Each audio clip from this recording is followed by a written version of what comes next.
So here is the trade that everyone has been waiting for. We have traded Sean Marshall, Viciado, and Nelson to the Astros for Carlos Correa. What is up, guys? It is Finn here, bringing you guys some more Phillies franchise here in MLB 15, the show. And look at that record. Boy, have we climbed. And we are doing so much better than we were earlier in the season, and just a great performance by the team so far. The offense still has been a little shaky, but the pitching has been phenomenal, and you'll see that in this game for sure. A very long, interesting game, I will say that. But and excuse my allergies; they are very bad this morning. And something else I wanted to say. Oh yeah, I apologize for not recording or not recording. For not getting this out sooner. I did have an episode and I was editing it, and then of course I got to like the sixth or seventh inning, and then it just all of a sudden the video was just terrible. So I didn't know if it was just the program acting up, but it was actually the video. The video just started, getting. I don't even know how to explain it. It was just laggy at the end, and it was fine throughout the whole thing, except at the end, it all of a sudden was all laggy. But before I start doing my color commentary, I do want to talk about the trade that just went down, since it was a pretty big trade, not gonna lie. And to be honest, I don't think getting rid of any of the guys we got rid of is going to affect us. And to be honest, I'm kind of surprised the trade went down in the first place. But like in real life, I don't know who would accept that trade. Maybe if Sean Marshall was in his prime, like not 30 years old yet, that would be a pretty good trade. Maybe no, even that I don't think I would accept. But I mean they're all pretty old. I think Chris Nelson was like 29 or something like that, and well, Viciado's 26, I think he was. But I mean, I guess he does. He is a pretty decent player. I was not that good with him though, so. But here's how things are going to work. As of now, J.P. Crawford is probably going to get traded. I don't think I'm going to keep him. I know his second position is second base, but I don't see him playing second base for us. If anything, this is probably going to be at least last year. So, um, chances are we're going to see Hernandez at second base, or maybe we'll sign someone. Who knows? But I'd like to have Hernandez at second. But as of now, he's hurt, so that's why Galvis is playing shortstop when originally it was him playing shortstop. But I would like to have him play second base. Now, one thing I did want to talk about the whole Ashy and left field and then Franco and all that, is I completely forgot about him, is Ben Revere. And I want to know if you guys think he should be on the team next year. Now, I know the Phillies got rid of him in real life, and I do like to keep this team. I do like to get some of the guys the Phillies get in real life. Like I am trying to get like Jared Eichhoff and Alec Asher and just guys like that, just to make it seem a little bit more real. Get some of the guys that the Phillies actually have. Although when you look at the team now, like none of these guys are in the starting lineup. Um, but what was I saying? But here are a couple options, and this is going to be in the fan poll for this episode. Um, what do you guys think about this? So here's a couple of the options. We have Ben Revere in left. I'm only discussing left field, third base, and first base here. We have Ben Revere in left, uh, Cody Ashley at third, and Michael Franco at first. And then we have Ben Revere in left, Cody Ashley at third, and Darren Ruff at first. Or I did say Michael Franco at first, right? Yeah, so that's it's rough. Uh, right now this is between like Ruff, Franco, and um, Revere, because Franco actually hasn't been doing too much for me. Ruff somewhat has, but not really. I mean, his average is really low. Speaking of low, there's another pop up by Ruff. And but Revere was doing pretty well in the beginning of the season. I know he already had like 3 home runs before he got hurt, which is not like him in real life. But I mean, the guy's got pretty decent contact and great speed, so that's why he's a pretty big addition to have in left field.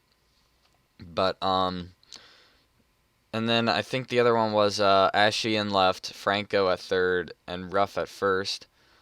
But yeah, I really don't know what I want to do. I don't remember all the options or I had, but I will put them in the straw poll for sure. And let me know what you guys think. Leave some comments if you guys have better suggestions than I have. But most likely, I will be listening to your opinion. So whatever gets the most votes, I'll probably stick with. But I might not pick the one with the most votes. I might not pick any of them at all.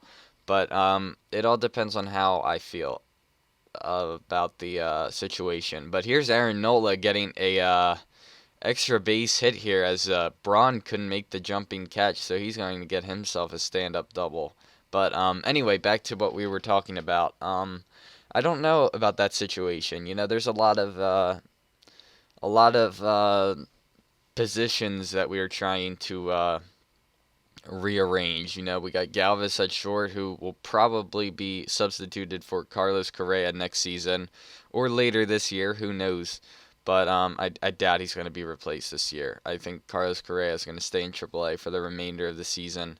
And then we also have some other promising prospects like for the outfield, like Aaron Arthur, Kelly Dugan, and there was one guy that Cam Perkins I think was doing pretty decent in the minors, and I feel like there was one other guy that was really standing out to me, but I guess not. The pitchers though is going to be a nightmare because we also have some promising starters like Jonathan Pettibone. Buchanan's not doing too bad in AAA. Then Ben Lively, he's doing really well. So we also have a couple of players, a couple of pitchers that it's going to be very hard for them to get called up unless we trade someone or someone gets hurt. Like right now, I don't see anyone getting substituted in the pitching rotation because I love my pitching rotation. If anything, someone has a shot at being a long reliever if we trade Billingsley for someone. But other than that, I really don't know what the deal is with the starting pitchers. But as of now, I love the rotation. I don't think anything needs to be fixed with the pitching rotation. I mean, we just called up, at the time, he was a 64 overall, Severino Gonzalez. And I know the last episode was his MLB debut. But other than that, he is having a great season. I did play a couple of games after that with him. And he is doing very well this season. I think he's going to be a great uh, number 5 starter, but I don't know if he's going to get anything more than that uh, coming up. But as of now, I mean, there's a lot of guys in our rotation who I think could possibly be starters. And as you can see, this challenge actually was not a good decision by me. He was actually called out, and I'm sorry for spoiling that, but I don't know why I called it. But there was also a couple other plays that I should have used challenges on, but it was kind of hard to tell. He did kind of look safe on that play, but he was called out, so I shouldn't have made this clip as long as I did. But sorry for killing the suspense for anyone. But so that's the deal with the starters. But I kind of wanted to base this episode more on my the future of the Phillies instead of gameplay. But maybe for the last couple minutes I'll do gameplay because I really don't want to do color commentary every episode. I think it gets boring for you guys. It's like, all right, Finn, we get it. We can see what's going on in the game. We don't need you pointing out the obvious. But you guys don't really get to see what's going on behind the scenes. So, and a couple of things I wanted to do was towards the end of the season, I was thinking about doing like the top 5 players and also doing an off-season episode where it's live commentary. So everything you're seeing on your screen is happening while I talk, unlike this, which was pre-recorded and I'm talking over it.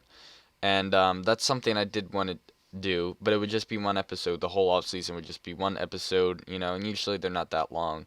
At the most, maybe an hour, but I doubt. Nah, I doubt I would make it that long, but who knows with me.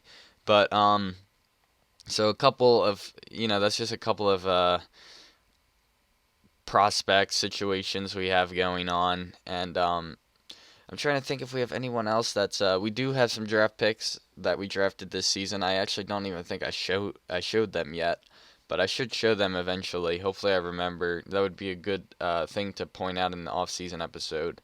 But yeah, I don't think I showed who I drafted. That probably would have been a good idea, but I don't know why I didn't. Um, I think we did draft a first baseman, but I can't remember. But there's a couple of things that I do want to get situated with this team. Especially with the Revere, Ruff, Franco, Ashy situation.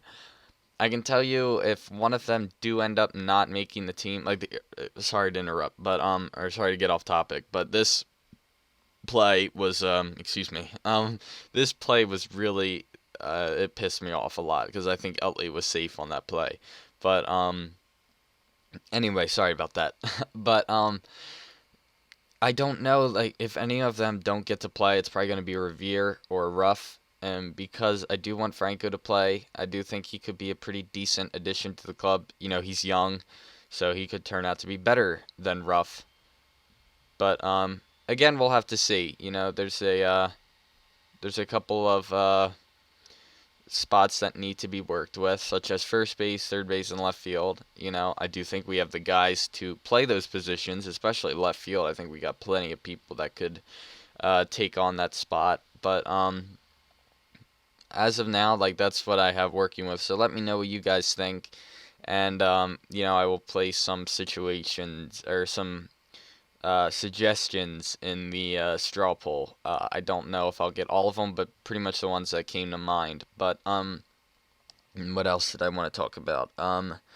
Relievers have been also a little bit of a struggle with us. We have a couple guys that aren't the most reliable out of the bullpen, such as Seth Rosine, who is pretty much hit or miss. He can perform extremely well, or he could be absolutely horrible. And then we also had Ken Giles when he was a closer, but now that he's a setup man, he is doing extremely well. Like, if we could compare stats, I'm sure his ERA is at the most in the twos, but I'm sure he's under two if we look at his stats as a setup man. But Justin DeFreitas is doing great as a closer. Some other guys that Chad Billingsley is doing great as a starter as well. I think he is going to be a pretty decent long relief pitcher this season, but I don't know if he's going to be a long reliever next year. I can tell you he won't be a starter because I think the starting rotation you guys are looking at this year is going to be the rotation for next year, unless someone somehow retires or gets very badly hurt. Then I think we're sticking with the same pitching rotation. But catcher has also been a very worrisome position for us because except for Salvador Perez, we don't really have anyone. Well, we do have Tommy Joseph, but I don't know how well he will do at the big league level. Although he has he has been doing very well in the minors. In AAA, because that's where he is right now. So he could be a future call-up for backup. One thing that really makes me upset is Cameron Rupp. His stats in this game definitely should be a lot better because he is doing very well this season in reality for the Phillies. But you guys can see here Chad Billingsley really gets out of a jam here, so he got a gift right there with that pop-up. But anyway, so yeah, this is... There's a couple of things that need to be worked with this club. And as you can see here is Darren Ruff that I was talking about earlier. He finally gets something going for the Phillies in this long nothing game as he finally gets a solo home run in the top of the 12th to put his team up 1-0. So hopefully Justin DeFreitas will close the door since we did save the closer for the end of the game. So we were lucky to... keep him until now. But anyway, don't just base your decisions off that home run that he just hit because they can be very rare to come by. Ruff. He's not like a home run or base hit kind of guy, He is a he barely hits that many home runs, I mean, I don't mind having a home run or strikeout kind of guy. you know, but Ruff just doesn't hit that many home runs to be that kind of player. He's either a I'll get on base 10% of the time, or I will get out 90% of the time. Or I should say 20% of the time I'll get on base, because his average is close to 200. It's getting that bad.